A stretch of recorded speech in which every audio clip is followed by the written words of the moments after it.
اعوذ باللہ من الشیطان الرجیم بسم اللہ الرحمن الرحیم ففروا الی اللہ، تو دوڑو اللہ کی جانب، انی لکم منہ نذیر مبین، یقیناً میں یعنی محمد صلی اللہ علیہ وسلم اس کی جانب سے تمہارے لیے ایک کھلا خبردار کر دینے والا ہوں۔ ولا تجعلوا مع اللہ الہا آخر، اور اس کے ساتھ کسی اور کو معبود نہ پکڑو۔ انی لکم منہ نذیر مبین، یقیناً میں اس کی جانب سے تمہارے لیے واضح طور پر خبردار کر دینے کے لیے آیا ہوں۔ کذالک ما اتی الذین من قبلہم من رسول الا قالوا ساحر او مجنون، اسی طرح ہوتا آیا ہے یہ کہ ان سے پہلے نہیں آیا کسی بھی لوگوں کے پاس رسول مگر یہ کہ انہوں نے یہی کہا کہ ساحر ہے یا مجنون ہے۔ اتواصوا بہ، کیا وہ وصیت کر کے گئے تھے؟ یعنی یہ جو کہہ رہے ہیں آج وہی بات کہہ رہے ہیں، کیا اگلوں نے وصیت کی ہوئی تھی انہیں؟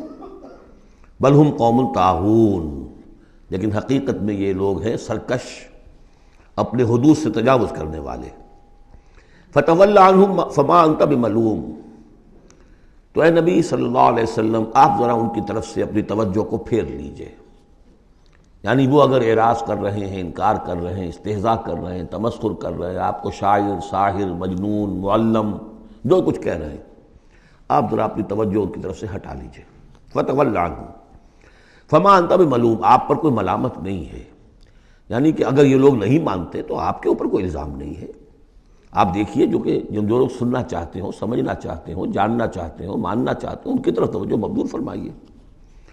وَذَكِّرْ فَإِنَّ الذِّكْرَىٰ تَنفَعُ الْمُؤْمِنِينَ، تاہم آپ تذکیر کرتے رہیے، یاد دہانی کرتے رہیے، اس لیے کہ یہ تذکیر، یہ یاد دہانی، یہ نصیحت، یہ تعلیم، یہ تلقین، یہ تبلیغ اگر ان کے حق میں مفید نہیں ہو رہی تو اہل ایمان کے حق میں مفید ہو رہی ہے، ان کے ایمان میں اضافہ ہو رہا ہے۔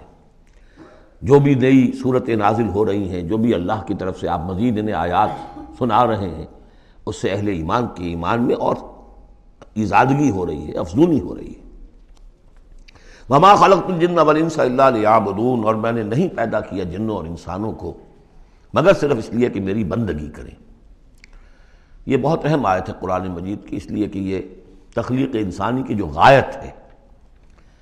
دیکھیے، ایک سوال عام طور پر لوگ کیا کرتے کہ اللہ نے کیوں پیدا کیا، تخلیق کی کا سبب کیا ہے، یہ ایک علیحدہ مسئلہ ہے اور یہ بہت مشکل مسئلہ ہے۔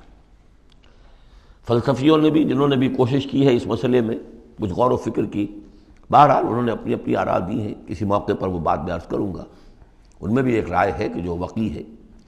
لیکن اصل مسئلہ یہ کہ غایت کیا ہے۔ تم نے اگر یہ نہیں سمجھا کہ تمہاری تخلیق کیوں ہوئی تو اس میں تمہارے لیے کوئی نقصان کی بات نہیں ہے، لیکن تمہیں اگر یہ معلوم ہو جائے کس لیے پیدا کیے گئے ہو، اگر یہ معلوم نہیں ہوگا تو زندگی بیکار جائے گی۔ لہذا اصل شے یہ کہ تم پیدا کیے گئے ہو اس لیے کہ اللہ کی بندگی کرو۔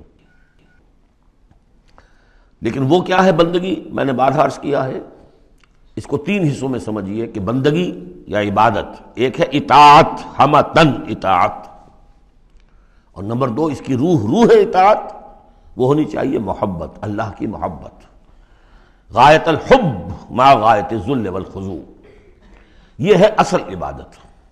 باقی کچھ مراسم عبادت ہیں کہ جس میں کہ اللہ تعالیٰ کے سامنے انسان اپنی عاجزی کے اظہار کے لیے قنوت ہے، دس بستہ کھڑا ہونا ہے، جھک کر کھڑے ہونا، پھر سجدہ ہے، رکوع ہے، حمد کے ترانے ہیں، نماز ہے، جو بھی شکلیں ہیں، یہ مراسم عبودیت ہے۔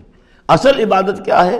ہمتن اللہ کی اطاعت، اس کی محبت کے جذبے سے سرشار ہو کر۔ اب اس کے جو تقاضے ہیں اور موجودہ حالات میں ہم کیسے اس سے عہدہ برا ہو سکتے ہیں؟ کفر کا غلبہ ہے، نظام تو ہر جگہ کافرانہ ہے، یہاں بھی کافرانہ نظام ہے، اسلامی نظام تو نہیں ہے نا۔ ہم مسلمان ہیں، انفرادی طور پر نظام تو کافرانہ ہے، اب کیا کریں؟ ہمارا زیادہ ہم کہہ سکتے ہیں کہ ہم اپنی زندگی کے 10-15% میں اللہ کی اطاعت کر رہے ہیں، باقی ہماری پوری زندگی اجتماعی جو نظام ہے اس کے ساتھ جکڑی ہوئی ہے، تو اب اس کی کیا صورت ہو؟ وما خلقت الجن والانس الا لیعبدون، میں نے نہیں پیدا کیا ہے انسانوں اور جنوں کو مگر اس لیے کہ میری بندگی کریں۔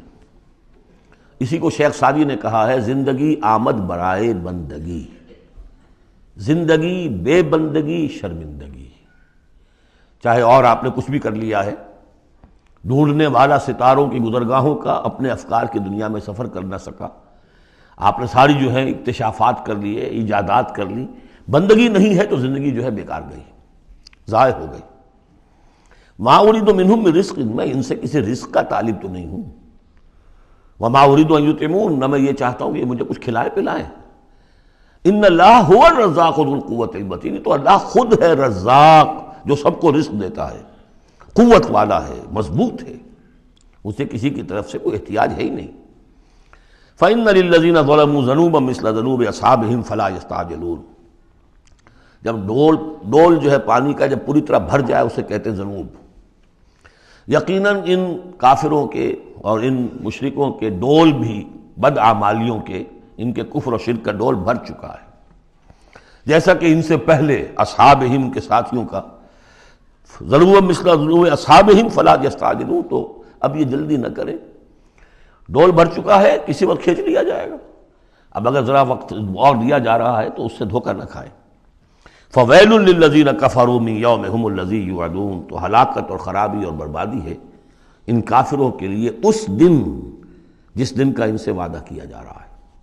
صدق اللہ العظیم۔